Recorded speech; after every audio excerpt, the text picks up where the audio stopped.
This is Amplify You, the podcast about you discovering your message and broadcasting it to the world.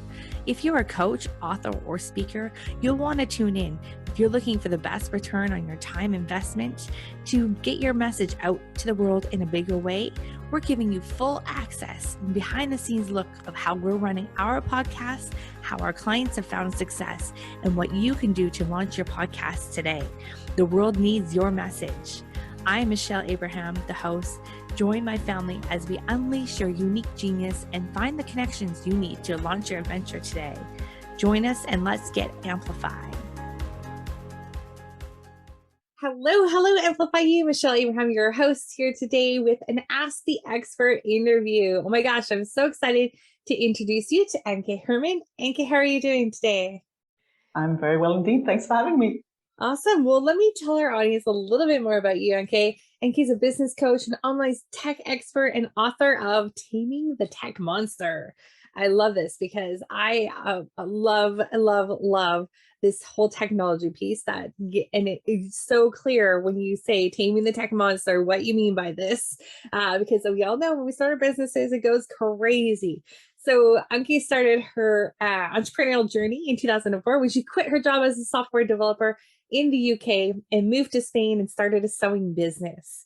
That's an amazing journey. I love it. She soon realized that building a business is really like a creative process, the same as sewing a dress or developing software. It's a magical mix of vision, skill, and soul. She now helps coaches and educators demystify the online tech to confidently build their business online in a highly effective way that is both playful and methodical.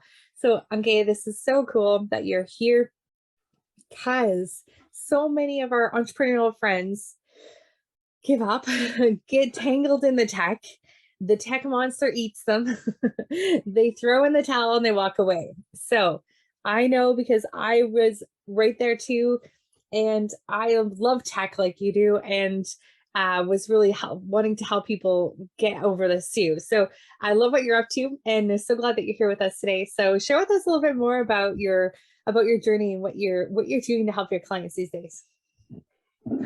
Yeah, I'm one of those multi-passionate people, right? And that really is reflected in my somewhat crazy career path, really. I basically went from a linguist, language teacher, translator, stumbled into software. I've always been a maker. I'd always liked sewing and making and knitting and lace making and all of these things, preferably with fabric or yarn or anything. And I really didn't feel comfortable with that. Like I wasn't happy about it. I was actually beating myself up. Like, why can't I just stick to one thing? Why do I have to flutter around and, change careers, change jobs? Why can't I just settle somewhere? Until one day it really dawned on me that, you know what? I've actually only ever done one thing. I've only ever taken an idea and transformed it into something tangible in the real world that makes it more beautiful, more helpful, more useful, taking a vision and bringing it to life, and I'm thinking, well, actually, I've spent the last almost 6 decades mastering that process of learning and creation. And when I saw that, I'm like, oh, okay.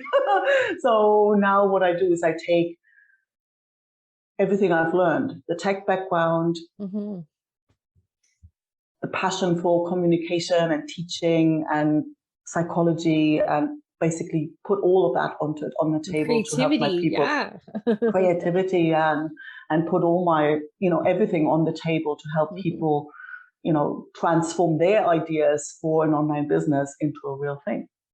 It's great because when someone starts an online business, I remember in my consulting business, they would come to me and be like, great, I have this website now, but I have nobody here. Like they spend like $10,000 in like 2 years getting this website up. Now that my website's up, and then it's like they expected a flood of people to come through.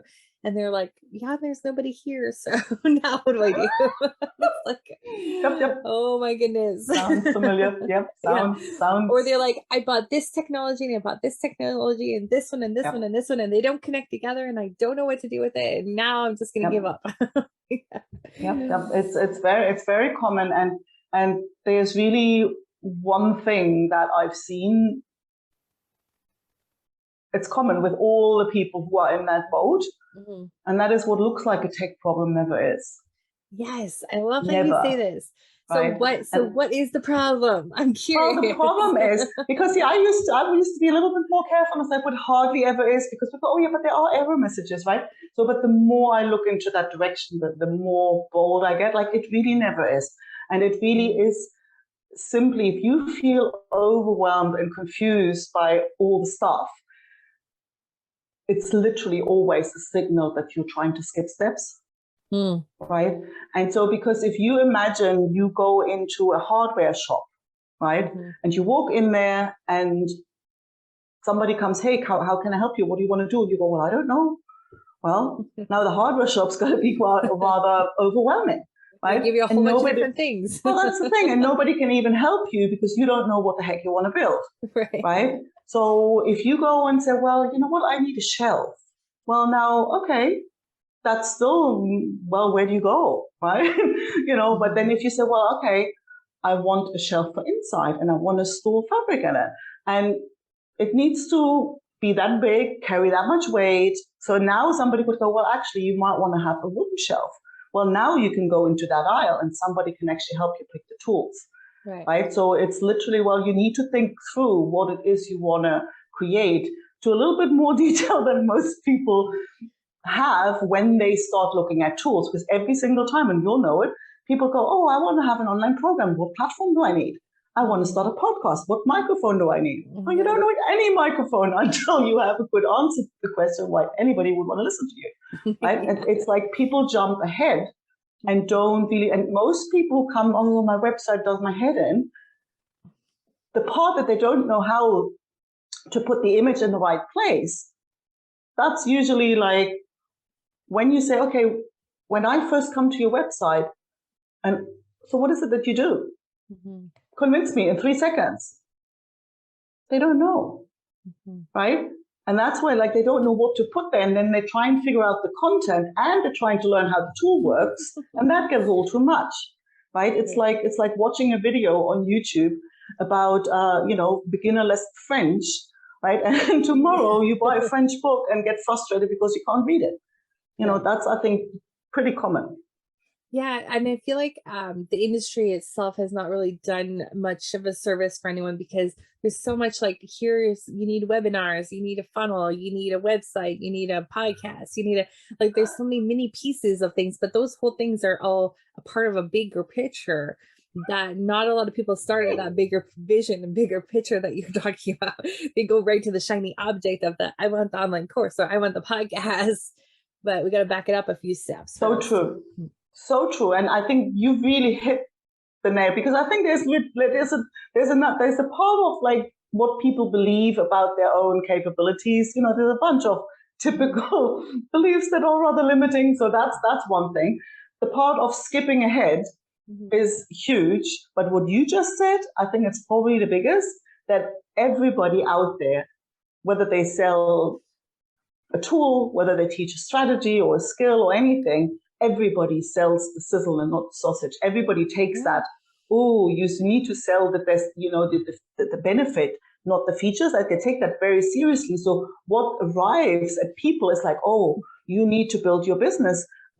Use the power of storytelling, because that will get you clients, right? And the next person says, oh, you need a webinar, that will get you clients, right? And everybody, it always sounds, well, that makes sense. So this is the way. So people get into this, like, it's an either or. It's like if you build a house and the plumber comes and says, oh, well, if you want a good house, you need good plumbing. Well, that makes perfect sense, right? Yeah. And then the bricklayer comes and says, well, you need to have good walls. The gardener says, well, if you don't have a nice garden, this is going to be a nightmare. And everybody kind of, yeah, that makes sense. But you wouldn't think, in order to build a house, you either use the plumber or you use the electrician, or you use the whoever else is there, right? The guy who puts the window in, right? You need all of them, but just not all at once, right? And I think that part is really missing. And the other part that's missing is that all these services and all these products, you're always positioned as if the process of implementing them is a straight line. And that's really, really misleading. Oh, program, we built your business. Week number 1, nail your niche. Week number 2, develop your signature program. You don't nail your niche in 1 week, right? So it's like you're going to go through a number of iterations, and it's going to evolve, and it's going to take way more time and way more detours and way more, cul-de-sacs and back. And, it's a lot more fluid and there's a lot more creativity and experimenting in there than they make it sound. So these promises really mess with people's expectations, and that causes a lot of trouble. Yeah. So if you were to start with a blank slate in a new business idea, or like you have a new business, you're taking it online, what would be the first 5 things you do? Well, the first thing is you get clear on, okay, who is this for, right? So what is it that you want to offer? And then you go sell it, And then I think, because that's the thing, the first step is you validate it. Because, that's something that I really got to embody, learn to the point of that's so ingrained now, because software is developed like that. Nobody has an idea for a piece of software and then goes and spends 2 years and pays a bunch of expensive programmers for, to develop this sophisticated piece of software, just to find out, oh, we actually misunderstood something. It doesn't really work like that, and people don't want it, right? So you start off and build the smallest core piece that you can put in front of people and get that feedback. And then you validate it, you review what you got back, and then you adjust, you pivot, and then you go again and you expand and you slowly build it up, but you test and review and adjust early and often, right? And I think if you want to build a business, that's your best bet, because you don't want to go and put together these expensive funnels and this and that and complex, but that's what people do. They get lost in that jungle. Instead of focusing on validating their idea first. And that can be low tech, no tech, whatever you want. But only once you've sold your thing a bunch of times, then you start to develop it. And then you start to focus on making this whole process more efficient and more streamlined for your clients first, and then for you too. Yeah, I'm a big fan of getting paid to create. Oh, so I go out there and think of an idea for a workshop. I put it out there and say, hey, anyone interested in this kind of workshop? This is the price. Yes. 10 people pay for it. Great. Okay, well, now I'm creating it. Now we will do it, and we will record it live, and you get the best because it's live and you're there. And then the people after that can have the recording. In my experience, it's the only, it's the best way to go about it, because that's the thing, is it doesn't, if you have a lot of experience and you've been doing this for a while, you probably now have an idea for a workshop, that'll fly, right? And you're probably right 9 out of 10 times. But if you start out, what you think people might want is probably, that finding that sweet spot where it's like, okay, this is what I want to offer, and the right people actually want it. Well, that usually takes a few iterations, and you don't want to have to go and build a whole bunch of things. We're talking to a bunch of people too, right? We're just doing little mini things with people to find oh, I'm a parenting coach, but I actually don't like working with teens. I like working with the toddler parents. I think that really takes a little bit of time and testing too, right? Absolutely. Yeah, it's interesting. So I'm curious as to what your thoughts are on doing a tech detox or a tech or a subscription detox for most entrepreneurs, because we are probably oversubscribed to too many different technology pieces and subscription tools and things like that. Totally. I think actually, Marie Kondo, I always say you have to review your tech stack Marie Kondo style. If it doesn't bring you joy, chuck it out. Basically. No, you do want to cut out a lot of them. Probably. All these.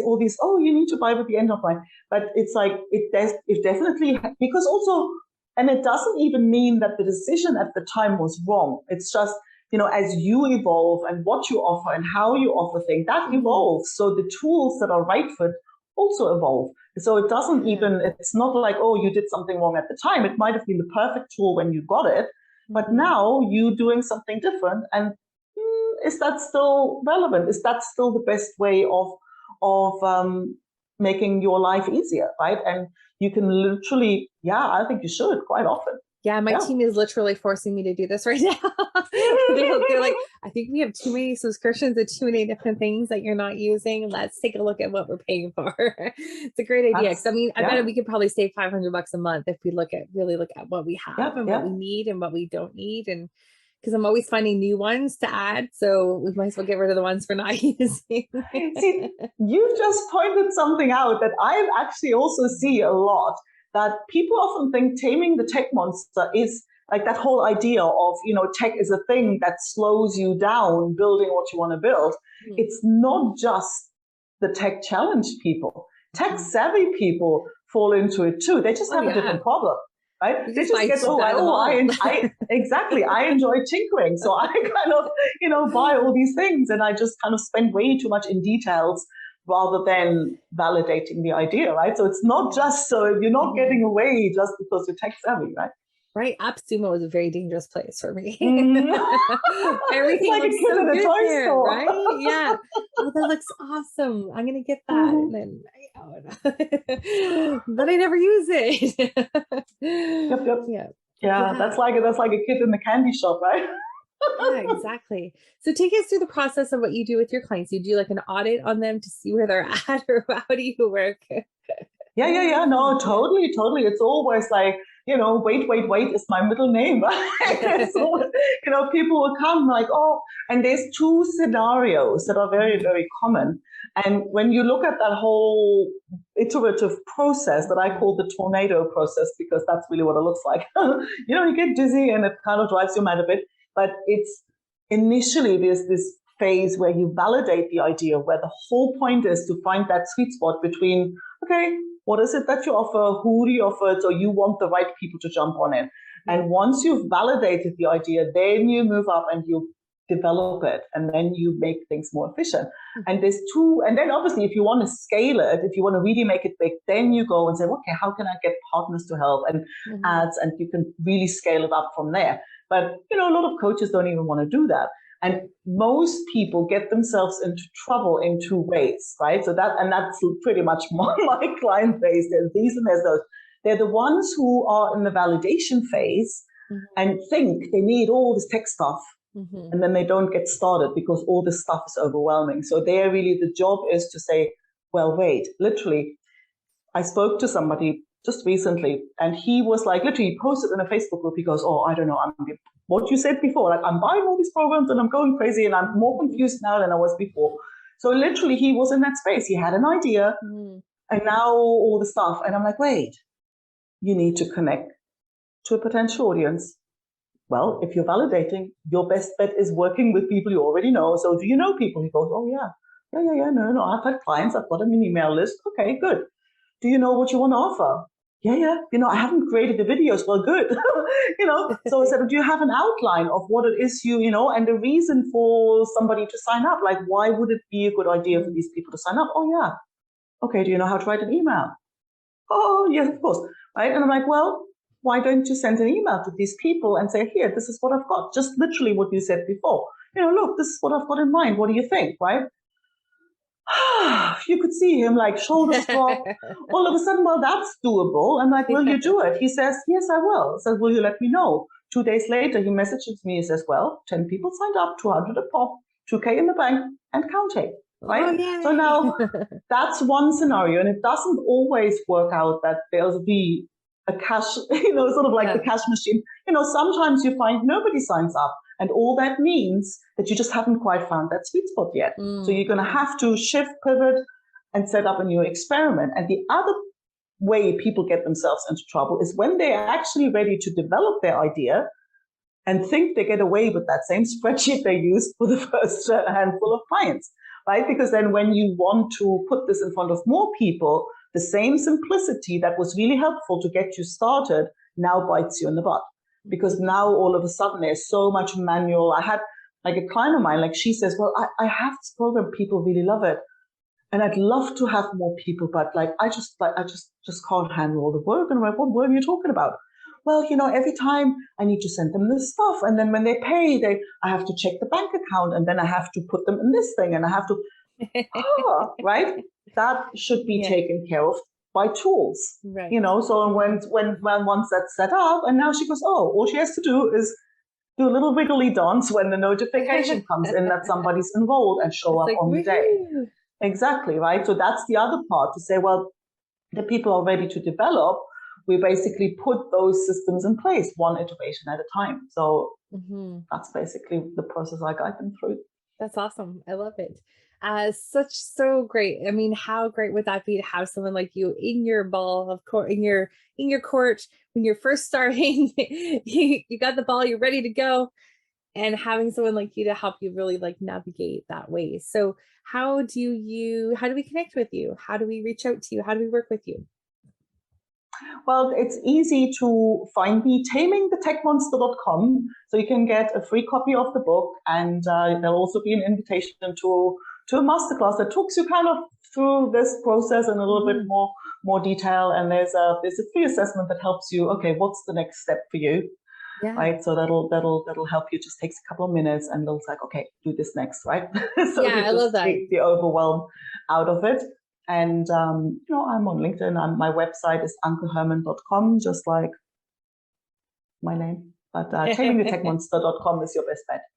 I love it. Yeah, and that's so helpful because the technology piece is such a big one that's really stopped a lot of people in their tracks. I've seen so many entrepreneurs just give up because they can't figure out the dang tech stuff. And actually, the technology piece for podcasting too is one of the things that it's one of the 4 pillars we find that's really stops a lot of really smart entrepreneurs from even launching their podcast is because of the tech piece. They just can't figure out what goes first, what plugs into what, and what you actually really need. And I love how you put it. You actually really don't need any of that until you have an idea and you have a proven program and service, and you're ready to roll. Yeah. Then you're ready to take it to the market. So I love what you've been saying, Anke. It's really awesome. So guys, make sure you go out and check out Anke and at her website, and also her Taming the Tech Monster book. It's a book, right? You have a book. It's a book. It's a real book. It is a real book. Yes, I love it. It's got a little there's a little tech monster. And I don't know. Hang on. I don't know whether you can see him. Yeah, I can see that. It's because he kind of expresses it all. Like what feels like a scary monster is just really a friendly little dragon that wants to play. Friendly little dragon. Yeah, it's like the friendly little ghost, like Casper, right? Yeah. Awesome. Well, I love that so much. And it's really been great to connect with you. And guys, reach out, please. Get some help. Don't get tangled in the tech. Don't give up. We want you to keep going. Being an entrepreneur is not as difficult as we make it be, especially if you don't have shiny object syndrome. I suffer from it over the last 10 years. It's exhausting because you go in circles.